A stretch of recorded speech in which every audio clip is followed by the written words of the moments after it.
Is Himawari immune to omnipotence? It's a question we've been asking for a couple of months now. In fact, it's a question we've been asking for almost a year. My God, Chapter 1 of Two Blue Vortex almost came out 11 months ago. Time has flown. I am aging. Why am I inside? Anyways, Himawari's either resistance to omnipotence or lack thereof has been one of the biggest talking points in Part 2 of Boruto. Because ever since Chapter 75, when Daemon listed her as the biggest threat inside of Konoha, we've all been waiting for the other shoe to drop for the reveal of her being one of the most powerful people in the universe. And thus with the idea that Himawari has the potential to be one of the strongest people left on Earth, the question of whether or not she was going to be on Boruto's side was an incredibly pressing one. And as it currently stands, unfortunately, we're still not fully sure. See, while we do have more information on what side Himawari might be on in terms of how she feels about Boruto than we did 11 months ago, unfortunately, the information can be construed in a couple of different ways, which makes using that information to draw a reasonable conclusion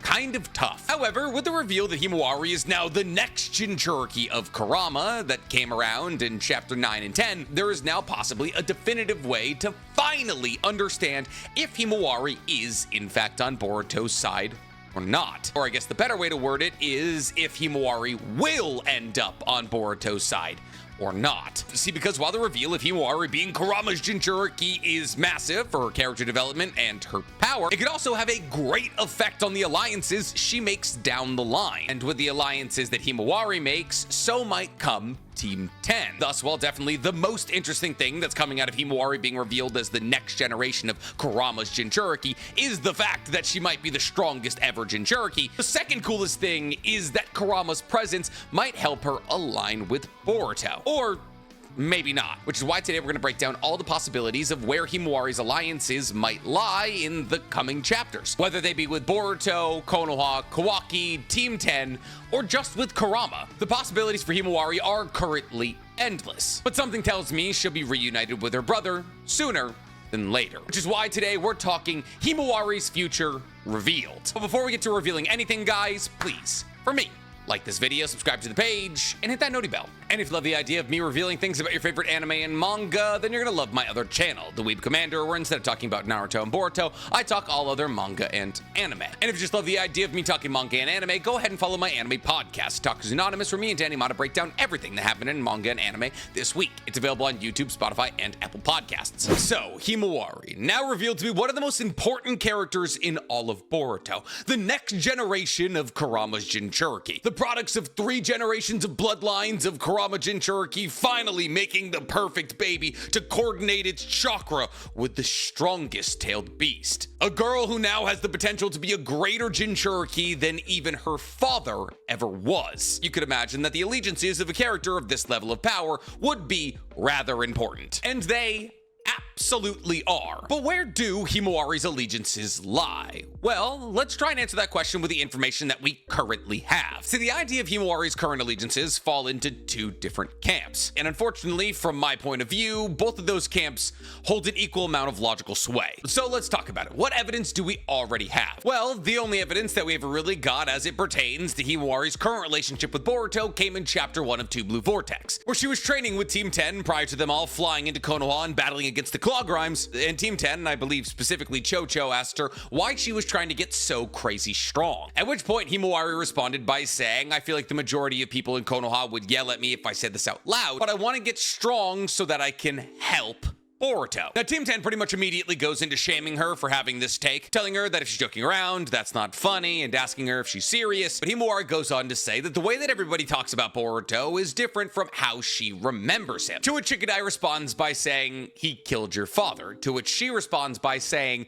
I don't think he did. And while that sounds like case closed, Himawari isn't affected by omnipotence, she goes on to say, after this, I saw with my own eyes him putting his life on the line to protect me and my father. Such a person wouldn't kill my dad. Now, specifically, what she's referencing here, most likely, is the moment when Kawaki jumps in front of the Delta Eye laser that negates all regeneration abilities, which causes him to lose his arm. Now, the reason that in this moment Kawaki was protecting both Naruto and Himawari is because Delta was aiming at Himawari and Naruto jumped in front of her and Kawaki jumped in front of him. And thus, in this moment, Kawaki put his life on the line to protect Himawari and Naruto. Himawari then, after saying that this person wouldn't kill my father, says that if he actually did kill my father, then he must be in deep trouble, essentially assuming that him killing Naruto wasn't all his fault. And now he needs help to get out of this troublesome situation, and she wants to be able to provide that help for him. On top of this, Himawari goes on to say, besides, I still feel as though my father is alive somewhere out there. Now, looking back at this moment retrospectively with the information that we currently have, I find this tidbit the most interesting. See, because we now know that Himawari is the next generation of Kurama Jinchuriki, and thus what this moment could possibly be a hint at Himawari being less affected by omnipotence by other people, and therefore her seeing through the ruse of her father actually being dead. But on the other hand, there's also the possibility that the Kurama chakra inside of her is resonating with Kurama chakra left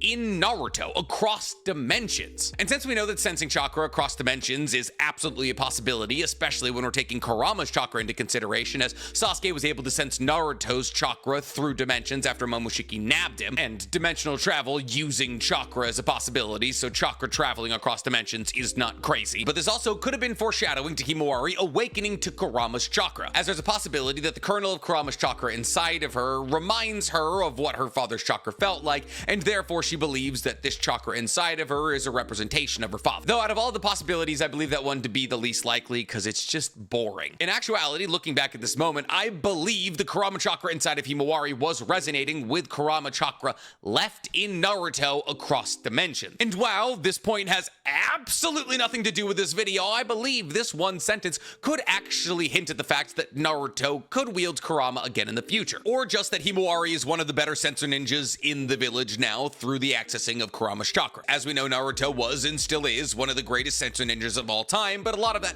had to do with Kurama's chakra. Anyways, the part of this conversation that's important for today's video is Himawari possibly fixating on Kawaki as Boruto. See, while Himawari believing that Boruto is innocent could possibly show that she's not affected by omnipotence or is less affected by it than your average person, there's also the possibility that Himawari was in a unique situation when omnipotence went off, and that is that she was one of the only people in the village to genuinely love both of the people whose positions were swapped. See, because Himawari and the rest of the Uzumakis for some reason have the ability to adopt people into their families and fall in love with them as siblings rather quickly. Naruto adopted Sasuke as his brother and wouldn't let go in a matter of a couple of months, and Boruto and Himawari appeared to do the same thing with Kawaki. They're trusting and clingy. But because of this, the other camp says that Himawari is fully affected by omnipotence, because she clearly thinks of Kawaki as Boruto and vice versa. But because Himawari loves both Boruto and Kawaki as brothers, their positions swapping doesn't necessarily change how she feels about either of them. And since she loved both of them, she wouldn't believe that either of them would kill her father, who was essentially both of their father, at least in a half capacity for Kawaki and a full capacity for Boruto. But I guess it would be reversed in Himawari's brain if she was affected by omnipotence. However, fortunately, whether or not Himawari is affected by omnipotence isn't all that important to the context of what we're talking about today. The most important takeaway is that Himawari is trying to get stronger to help Boruto, because she doesn't believe that Boruto killed Naruto, and if he did, she believes it wasn't his fault. And thus to assume that if it came down to it, Himawari would end up on Boruto's side isn't all that crazy. But there is one problem with that line of thinking. See, while pretty much everybody in the village hates Kawaki, Himawari does not fall into that camp. Even though Mitsuki believes that Kawaki is Boruto and therefore his son, he's having some doubts because Kawaki treats him like dirt. Delta hates Kawaki, Shikamaru hates Kawaki, even Ada doesn't talk about Kawaki the way that she used to. But Himawari doesn't appear to fall into that camp. While we technically haven't seen Himawari and Kawaki interact yet in Two Blue Vortex, it became rather evident in chapter 10 that Kawaki treats Himawari very differently than he treats literally anybody else in the village. As a second in chapter 10 that Kawaki realized that Himawari was in danger, he mobilized, and he even yelled at Shikamaru, screaming at him to tell him whenever Himawari is in danger, faster. So it's very clear, while Kawaki might be kind of terrible to the rest of the world, that he's still filling the role of a loving brother, or at least a protective brother. Now this could make for a rather interesting plot point down the line, because if omnipotence did actually work on Himawari, then she thinks that Kawaki is her biological brother, been there since she was born, and that Boruto is somebody that they invited into their family and who possibly did a bad thing and is now in a really bad circumstance. But Himawari is also aware of the fact that Kawaki hates Boruto, and thus if Himawari was to switch over to Boruto's side to try and help him, it would be a traitorous act on her end in the eyes of Kawaki, which while Himawari's already said that that's her motivation for getting stronger, I also can't see her necessarily breaking Kawaki, her possible biological brother's heart like that. But fortunately, This is where Kurama comes into play. See, whether or not Himawari was affected by omnipotence or not, the choice of choosing between Kawaki and Boruto was always going to be a tough one. That is, without the input of a third party. See, what's crazy about Himawari's current situation, outside of the fact that she's a 13-year-old girl who's about to fight the main antagonist of this arc, is that outside of just receiving what could be one of the most powerful power-ups we've ever seen in Naruto, she's also been given a mental link communicator to talk to somebody who might be an impartial third party on all things omnipotence. What do I mean by that?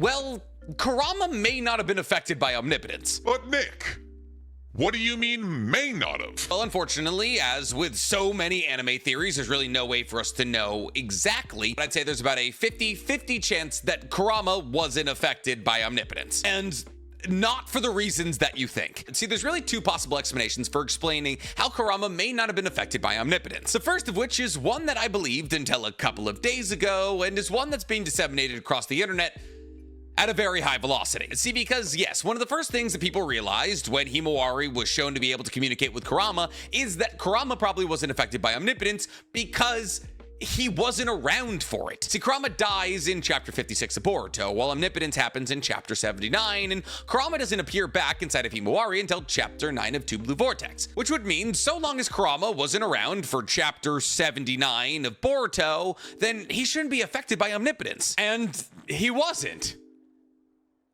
Right? What was Kurama manifesting outside of Naruto, giving Himawari 9 tails in his hair, or even just having conversations with Kawaki while Naruto was asleep? No. And thus it's pretty easy to come to the conclusion that Kurama wasn't around, because we didn't see him until chapter 10 of Two Blue Vortex. On top of this, Kurama only dies a month or so before omnipotence is fired off, so it's not like that much of his energy could have recollected somewhere else so that he would be able to be affected by omnipotence in any way whatsoever. Right? Well, like, maybe, like, possibly right, but also possibly wrong. Here's the thing. Well, yes, absolutely, Kurama doesn't manifest until chapter 10 of Two Blue Vortex, and it takes a couple of years for a deceased tailed beast chakra to recollect and manifest either in a place or in a person, apparently. But something rather interesting happens in chapter 75 of part 1, and that is that Daemon runs up on Himawari and asks to fight her because of the amount of power that she has. And here's the thing. Well, there is a definitive possibility that Daemon was just sensing the fact that Kurama's chakra was reforming inside of Himawari in any capacity, or he was possibly sensing the fact that Himawari is some kind of tailed beast human hybrid to begin with. Daemon immediately singling out Himawari as the strongest person in the village, and therefore the only person who would entertain him in a fight, while she may have not seemingly had Kurama's chakra just quite yet, doesn't make a whole lot of sense. And thus a somewhat standard and logical conclusion to come to here is that in this moment, Himawari was already beginning her journey to becoming Kurama's Shinchuriki. That is to say that at that moment there was enough of Kurama's chakra inside of her that a sensor on the level of Daemon was able to suss it out. But that raises a couple of logistical red flags, right? Because if Daemon was able to sense Kurama's chakra inside of Himawari, why could nobody else, like the Yamanakas or the entirety of the sensory core? Well, because this was probably Daemon's first ever time interacting with Himawari's chakra. And while if the sensory core, the Yamanakas, wanted to look for Kurama's chakra, they could find it, they weren't necessarily looking for it. See, their job is more tied to registering chakra signatures and tracking them. And thus Himawari in chapter 75's chakra signature probably wouldn't have been all that different from what it had been her entire life, because of what we learned from Kurama in chapter 10 that told us that her chakra is the most compatible with his ever, which is probably due to the fact that Himawari was probably born with a fair amount of his chakra running through her body already. And thus the addition of more of Kurama's chakra into her body would just look like Himawari was getting more chakra, which would make sense because she was a growing girl. And thus us saying that Kurama wasn't around for omnipotence isn't as sound an argument as I want it to be, because like objectively, he might have been. I just find it hard to wrap my mind around the fact that Daemon was just reacting to Himawari's base chakra without the augmentations of Kurama being taken into play. Some of you are saying, and correctly saying, I might add, but Nick, this was only a portion of Kurama's chakra. And you're right. The amount of Kurama's chakra that Himawari would have had inside of her in chapter 75 was very little percentage-wise, as it did, after all, take 3 years for Kurama to manifest. And it's very clearly not even the full version of Kurama. Maybe. See, it's a possibility that this is the full version of Kurama, but Kurama's manifested in a chibi style because of Himawari's connection to the Kurama doll. That is to say that the Kurama inside of Himawari is a reflection of how she saw Kurama, which was the Kurama doll, which makes sense when you consider the fact that the representation of Kurama inside of Naruto gets substantially less scary as he gets more acquainted with who Kurama is as a tailed beast, not a person. And thus the idea that's been floating around that this isn't the entirety of Kurama may not necessarily be accurate. Anyways, regardless, it took over 3 years for Kurama to manifest inside of Himawari. So a week or two after Kurama died inside of Naruto, there isn't going to be that much of Kurama inside of Himawari. So maybe it wasn't enough Kurama to be affected by omnipotence. However, if we're going with the ideology that there wasn't enough Kurama around to be affected by omnipotence, that also means that there probably wasn't enough Kurama around to know whether or not Boruto killed Naruto, right? If we're assuming that Kurama wasn't fully conscious inside of Himawari when omnipotence went off, then there wasn't enough of Kurama inside of Himawari to be fully conscious to know whether or not Boruto killed Naruto. But if Kurama was in fact not affected by omnipotence, he would be privy to information that Himawari is not currently privy to, like the fact that Boruto is Naruto's biological son and Kawaki is the person who was brought into the family. And thus, if Kurama was able to relay this information to Himawari, she would possibly be able to put 2 and 2 together and realize that Boruto's her real brother and Kawaki's probably the reason her father is missing and not dead, which she is fully aware of because she's possibly able to sense his chakra. On top of that, the reason in chapter 1 she was probably able to sense his chakra was Kurama, and Kurama, who was possibly better acquainted with Naruto's chakra than literally anyone else on Earth, could probably also confirm to her that he himself is able to sense Naruto's chakra across some dimension. In fact, Kurama could probably go so far as to sense that chakra is intrinsically tied to Kawaki, which would once again allow for Himawari to come to the conclusion that the reason her father is missing is Kawaki. And thus, in the circumstance where Kurama isn't affected by omnipotence, he is a massive role player in bringing Himawari onto Boruto's side. On top of that, the combined sensory abilities of Himawari and Kurama working together could help Boruto get Naruto out of the Daikokuten. But Kurama not technically being around isn't the only possible explanation to him not being affected by omnipotence, because like we already established, that may not be a possible route to the explanation. To the other possible explanation that could help explain why Kurama is unaffected by omnipotence and therefore will be able to help Himawari see the real truth of the world is how Kurama himself was made. See, Kurama, like every other tailed beast on Earth, is a section of the 10 tails. And while the 10 tails is said to be just a convulsing mass of nature energy that has no consciousness and is therefore just hell-bent on destroying everything around it and terraforming Earths, the most important detail about the 10 tails is the fact that they seem to be made by the Otsutsukis. And if Kaguya essentially being able to chimerize herself with the 10 tails and become the 10 tails itself taught us anything, that shows us that the 10 tails and the Otsutsuki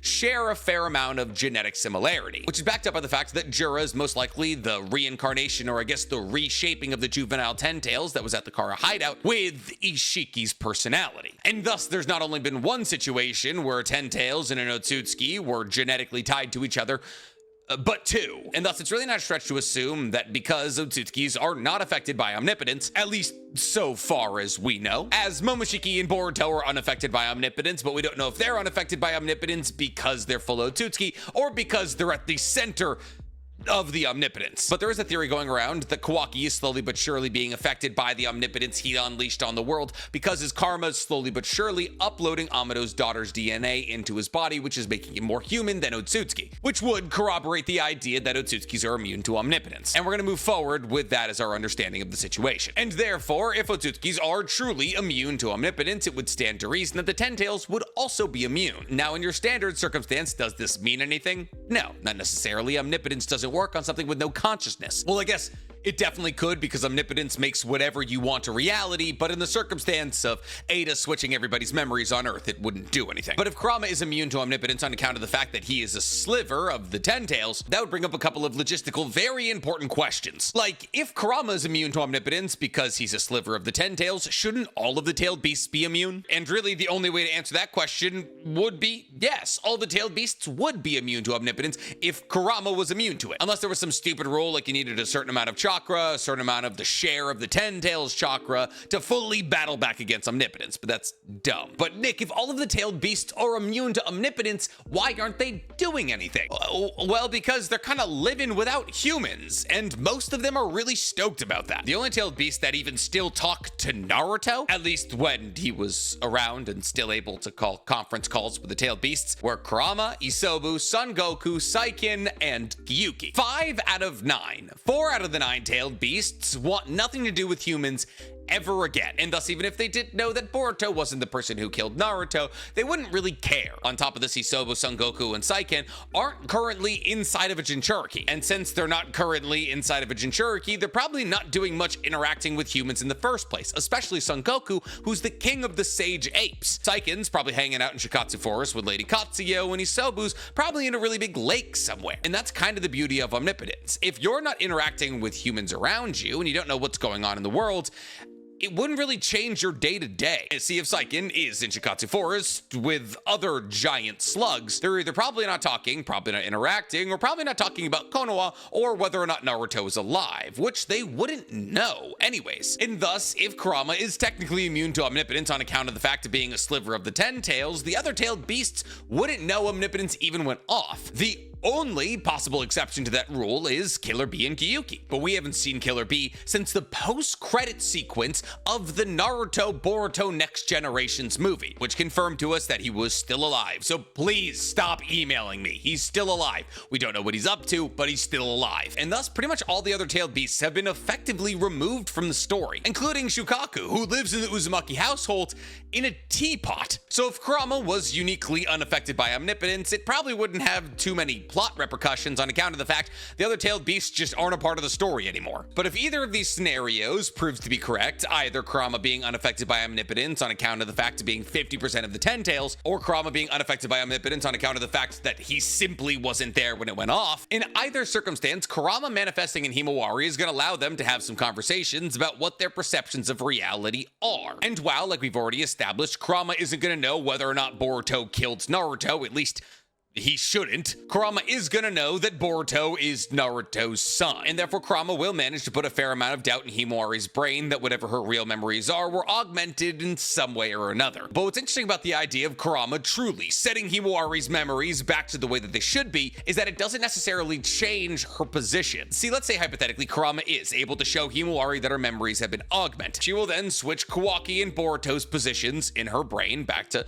where they should be. And in that circumstance, Kawaki will be the person who made Naruto disappear. But we need to remember here that the only reason that Himawari was training for the last 3 years is so that she could be strong enough to help the brother of hers that was put in a precarious situation and had the disappearance of Naruto thrust upon them. And thus there's an actual possibility that Himawari getting her memories fixed might actually swing her to Kawaki's side. Or at least when she would have her memories fixed, she would be substantially more sympathetic to what Kawaki did to Naruto than the rest of the village would be. As she's already established that if Boruto killed Naruto, then he must have been forced into it, and now he's in a really bad situation because of it. And thus, if anybody was going to be understanding of what Kawaki did to her father, it's Himawari. So while I do believe the straightening out of Himawari's memories will eventually ally her with Boruto, I believe that the role Himawari's actually meant to play in this story is that of a mediator. See, because while people like Sarada and Sumire were truly unaffected by omnipotence, Himawari, while affected by omnipotence, is the least affected person by omnipotence